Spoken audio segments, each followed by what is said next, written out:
देशात असे अनेक मुलं आहेत ज्यांचं शिक्षण स्वप्नांच्या पलीकडे आहे, तर अशा मुलांसाठी काहीतरी केलं पाहिजे ही अशी भावना काही कॉलेजमध्ये जाणाऱ्या मुलांमध्ये आली. असे समभाव असलेली मुलं एकत्र आली आणि त्यांनी आर्यन ग्रुप फॉर्म केला. आता या आर्यन ग्रुप मार्फत प्रोजेक्ट ऑक्सिजनची सुरुवात केली. आता प्रोजेक्ट ऑक्सिजन म्हणजे काय? ज्या प्रकारे आपल्याला श्वास घेण्यासाठी ऑक्सिजन महत्वाचं असतं, त्याच प्रकारे आयुष्यात आपल्या पायावर उभं राहण्यासाठी शिक्षण तेवढंच गरजेचं असतं. त्याच प्रकारे ऑक्सिजन रूपी एज्युकेशन अशा मुलांना द्यायचं, त्यांना शिक्षण एक स्वप्न वाटतं. ही भावना घेऊन आर्यन ग्रुपने प्रोजेक्ट ऑक्सिजनची सुरुवात केली. आता या प्रोजेक्ट मध्ये आपण करतो काय? आपण आदिवासी पाड्यामधील अशा शाळा शोधतो जिथे बेसिक जी गरज आहे एज्युकेशनची, जसे पुस्तकं, बॅग, वॉटर बॉटल, साधं टूथपेस्ट किंवा साधं आंघोळीचा साबणही त्यांच्या घरी नसतो. अशा शाळेमध्ये जाऊन आपण या मुलांना शाळेत दप्तर, पुस्तकं, खडू, स्केल, रंगपेटी, ड्रॉइंग बुक असं देण्याचा उद्देश फक्त इतकाच की अशा मुलांमध्ये शाळेमध्ये येण्याची आवड निर्माण व्हावी,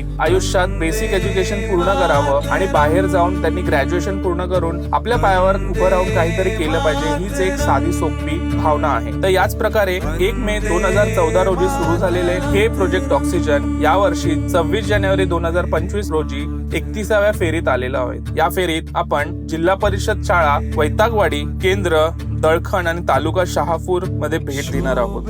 हा व्हिडिओ अशाच मुलांसाठी डेडिकेटेड आहे.